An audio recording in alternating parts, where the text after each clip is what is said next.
Okay, so today, the only time this horse has been in a trailer is whenever they ran him into the trailer and brought him over here to me. So I've done pretty much everything else with him. I've picked up his feet. I've saddled him. I've sacked him out because he's still too young to ride. I hadn't rode him yet, so. And he's taken to everything really good. So we're going to see how he reacts to stepping into the trailer. And I'm not going to ask him to step all the way in, but I like all of my horses to step in and back out. I don't want to turn a horse around and let him walk out. I mean, if that's what he needs to do, if you got 2 or 3 horses in your trailer and yours is the last one there and some bitch won't back out, and he's got 2 other horses jammed up, yeah, just let him turn around and get out so you can get the other horses out. But I prefer my horses to back out of the trailer, and I prefer them to back out whenever I turn them loose and just throw the reins or the halter rope over the saddle horn and just have them back out on their own. I don't want to have to get in that trailer with them and have to back them out like a lot of people do. I work on that repetitively. I used to work on it all the time because I always had a horse in the trailer. Not so much anymore, but I still like that concept of having one back out on his own and not having to make him get out. I mean, not having to get in there and make him get out.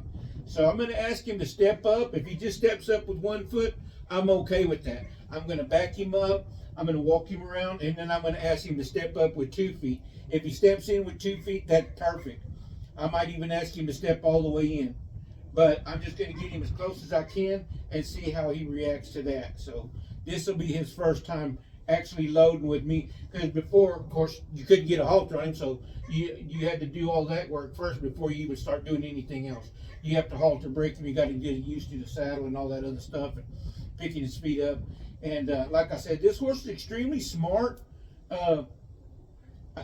He's just that way. He's just really smart.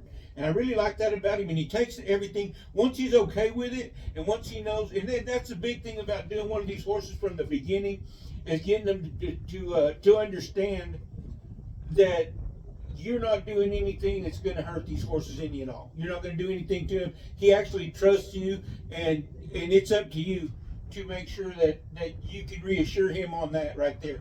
Now, a lot of people say just throw that rope over one of them slats and just get behind him and move him in. I'm not a big fan of that right there. I'm not going to force him to do anything. He's going to do it eventually, but he's going to do it on his terms. And he's going to be doing what I want. I'm going to let him think that it's his idea. So here we go. Let's try this right here. Come on, son.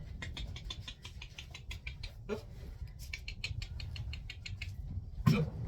There you go. Looky there. Golly. He stepped right in without any problem at all. You see he's licking. He's good with that all the way around. So let's ask him to back out. Back out. Back out.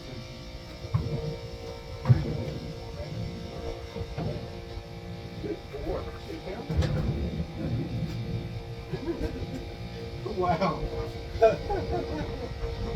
Let's walk him around and ask him to do it again. If he does it again, I'm just going to stop him right there because the next step will be over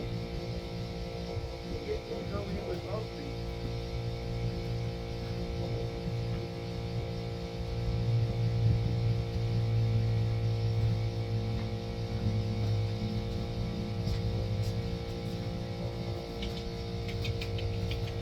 Come on, son.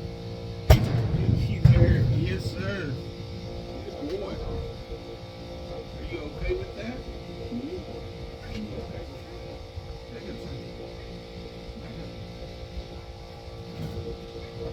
He's just taking a little slow step back. She knows where the floor is at. And he backed up just fine. That's pretty amazing. And it, back up, son. Back up. He's been that way through his whole time here. He's just been that calm. But see, he's just licking and chewing. Didn't get upset about it, didn't make a fuss about it, stepped right in, and that's good. That's good. These are the kind of horses I like.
He done it on his own. I didn't do any of it. He done it all on his own.